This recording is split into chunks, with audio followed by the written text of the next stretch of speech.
Hello and welcome to Classic Solution. In today's session, we are going to read Class 12th English Flamingo book chapter. The title of our chapter is Lost Spring Stories of Stolen Childhood written by Anis Jung.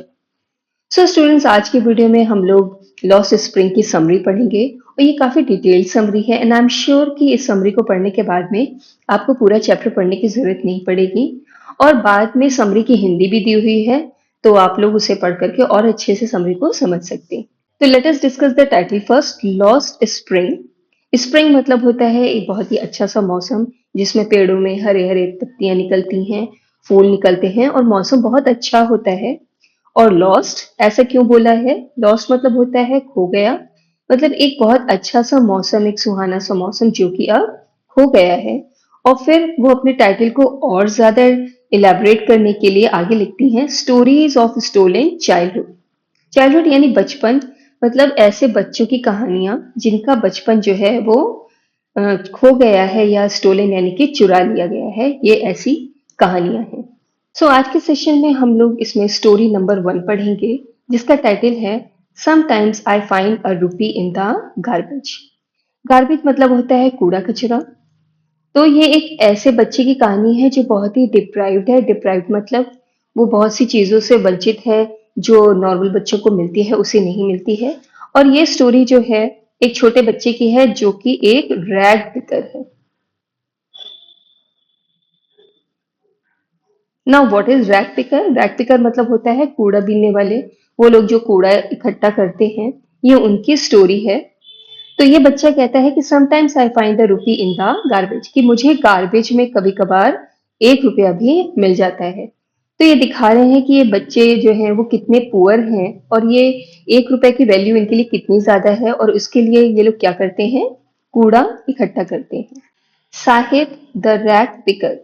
सो ये story एक छोटे बच्चे की है जिसका नाम है साहिब और वो एक रैग पिकर है। रैग पिकर मतलब कि कूड़ा बीनने वाला है। Every morning, the author meets Sahib and his friends searching for gold in the garbage dumps of her neighborhood. हर रोज सुबह को ऑथर अनीस जंग वो साहिब और उसके फ्रेंड से मिलती हैं जो कि उनके घर के पास में जो गार्बेज डंप है यानी कि कूड़े का जो ढेर है वहां पर वो सोना ढूंढते हुए उन्हें मिलते हैं। अब यहाँ पे गोल्ड क्यों बोला गया है? गोल्ड से मतलब एग्जैक्ट मेटल नहीं कि वो गोल्ड को ढूंढने के लिए गार्बेज डंप में जाते हैं, बल्कि गोल्ड से मतलब है कोई भी वैल्यूएबल चीज, कोई भी अच्छी चीज उन्हें मिल जाती है तो वो उनके लिए एक सोने के समान होती है, मतलब कि वो उनके लिए काफी फायदेमंद होती है, यूजफुल होती है।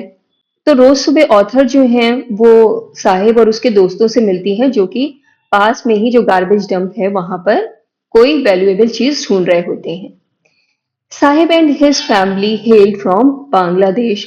साहिब और उसकी फैमिली जो है वो बांग्लादेश में रहती थी पहले, but they had left their home a long time ago. लेकिन बहुत समय पहले ही उन्होंने अपना घर छोड़ दिया था। Storm washed away their field and homes. एक तूफान ने उनके खेतों को और उनके घरों को बहा दिया था। तो साहिब और जो उसके परिवार के जो लोग हैं वो बांग्लादेश के रहने वाले थे, लेकिन एक तूफान ने जो है वो उसका घर और उसके खेत सब कुछ बर्बाद कर दिए थे, इसलिए उन्होंने बांग्लादेश छोड़ दिया था और इंडिया में आकर के वो लोग बस गए थे। The author asks Sahib why he does rag picking and does not go to school. अब जो ऑथर अनीस जंग हैं वो साहिब से पूछती हैं कि वो रैग पिकिंग का काम क्यों करता है और वो स्कूल क्यों नहीं जाता है। To this he replies that here is no school in his neighborhood. तो इस पर वो राइटर को आंसर करता है कि उनके घर के पास में कोई भी स्कूल नहीं है। After some month of knowing Sahib, the author asked his full name. कुछ महीनों तक साहिब को जानने के बाद ऑथर साहिब से उसका पूरा नाम पूछती हैं। The author notice the irony in Saheb's name, Sahebe Alam. तो जब ऑथर उससे उसका नाम पूछती हैं तो वो अपना नाम बताता है साहिबे आलम, उसका पूरा नाम है साहिबे आलम। अब ऑथर जो है इस नाम के पीछे की आयरनी को देखती हैं, मतलब उसके पीछे जो एक व्यंग है वो उसके ऊपर ध्यान देती हैं, which means Lord of universe. तो साहिब आलम का मतलब क्या होता है? लॉर्ड ऑफ यूनिसी यानी कि ब्रह्मांड का स्वामी। लेकिन एक्चुअल में देखा जाए तो क्या है, उसके पास कुछ भी नहीं है, साहिब एक डिप्राइव्ड चाइल्ड है, मतलब उसके पास जरूरत की चीजें भी नहीं है। Unaware of the meaning of his name, Sahib roamed with his gang barefoot on the street. Barefoot मतलब होता है नंगे पैर, without shoes और slipper। तो साहिब को अपने नाम का मतलब नहीं मालूम था कि उसके नाम का मतलब क्या होता है, और इस चीज को बिना जाने वो अपने गैंग के यानी कि अपने दोस्तों के साथ में नंगे पैर स्ट्रीट पर घूमा करता था। The author curiously asked why they don't wear slippers. फिर जो ऑथर हैं वो बड़ी क्यूरियसली यानी कि उत्सुकता से उन बच्चों से पूछती हैं कि वो लोग स्लीपर यानी कि चप्पल क्यों नहीं पहनते हैं। One replies that it is a tradition and not lack of money. तो उनमें से एक बच्चा आंसर करता है कि ये तो उनका ट्रेडिशन है, ऐसा नहीं कि lack of money. Lack of money यानी कि पैसे की कमी होना। तो उसमें से एक बच्चा जो है वो आंसर करता है कि ऐसा नहीं कि उनके पास लैक ऑफ मनी हो, मतलब कि पैसे की कमी हो, बल्कि नंगे पैर घूमना तो उनका ट्रेडिशन है। Anis wonders if this is just an excuse to explain away a perpetual state of poverty. Perpetual मतलब होता है लगातार बने रहना, स्टेट यानी स्थिति, एंड पॉवर्टी यानी गरीबी। तो जब बच्चा ये कहता है कि ऐसा नहीं कि पैसे की कमी है उनके पास में, बल्कि नंगे पैर घूमना तो उनके यहाँ की परंपरा है, तो ऑथर अब इस बात पे ये सोचती हैं कि ये जो है केवल एक बहाना बना रहे हैं, किस लिए कि वो अपनी लगातार बनी रहने वाली ये जो गरीबी की जो स्थिति है उसको ये छुपाना चाह रहे हैं, इसलिए ये इस बात का एक बहाना बना रहा है। Garbage is gold for rag pickers. तो रैग पिकर्स के लिए ये जो गार्बेज है, ये जो कूड़ा है, वो गोल्ड के जैसा है। अब ऐसा क्यों है, आइए पढ़ते हैं। The author's acquaintance with the rag pickers take her to Seemapuri. Acquaintance मतलब होता है परिचय, जान पहचान। तो ऑथर की ये जो रैग पिकर्स के साथ में जो जान पहचान है, इसकी वजह से वो सीमापुरी जाती हैं। सीमापुरी क्या है?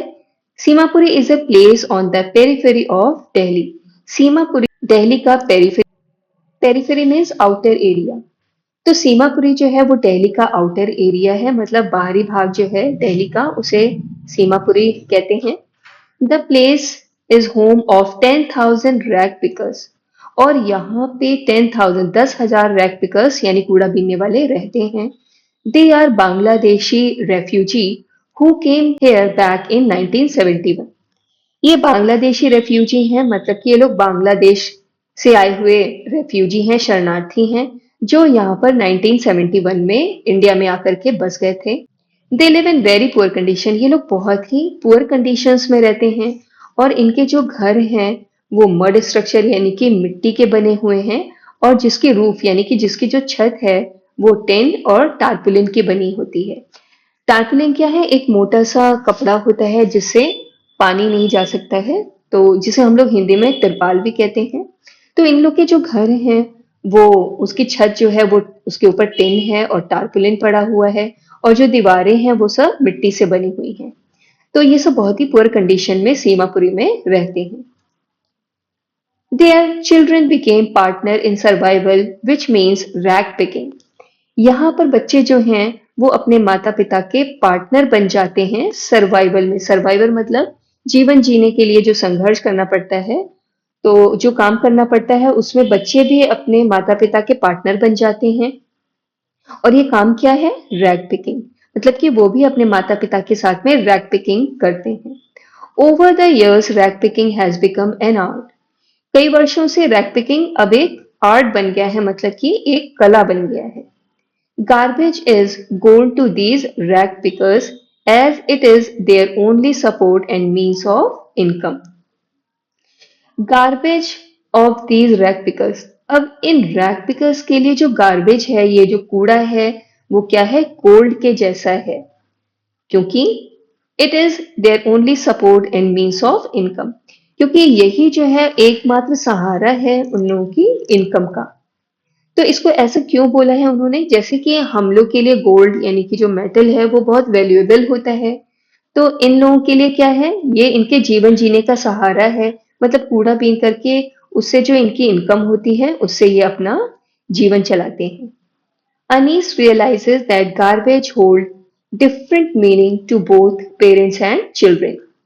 अब ऑथर अनीस जंग ये रियलाइज करती हैं कि गार्बेज जो है वो माता पिता के लिए और बच्चों के लिए जो है वो बिल्कुल अलग अलग मीनिंग रखता है। For parents it is the source of their livelihood providing them with food and shelter. माता पिता के लिए क्या है, ये वो जरिया है जिससे कि उन्हें फूड मिलता है और उन्हें शेल्टर यानी कि शरण मिलती है। मतलब कि उससे जो इनकम होती है इससे वो अपने परिवार का पालन पोषण करते हैं, उन्हें भोजन देते हैं। For children it is wrapped in wonder. और बच्चों के लिए ये एक आश्चर्य है ऐसा जो कि रैप रहता है, मतलब कि लिपटा रहता है। अब ऐसा क्यों कहा गया है, क्योंकि उन्हें कूड़ा बीनते समय जो है वो बहुत नई नई चीजें मिलती हैं। कभी कभार उन्हें जो है कोई टॉय मिल जाता है, कोई बहुत ऐसी चीज मिल जाती होगी जो बच्चों को बहुत अच्छी लगती होगी। तो इसलिए जो है बच्चों के लिए ये बिल्कुल अलग ही मीनिंग रखता है। वो आश्चर्य में लिपटी हुई चीज है उनके लिए। लॉस्ट स्प्रिंग यानी कि खोया हुआ स्प्रिंग सीजन।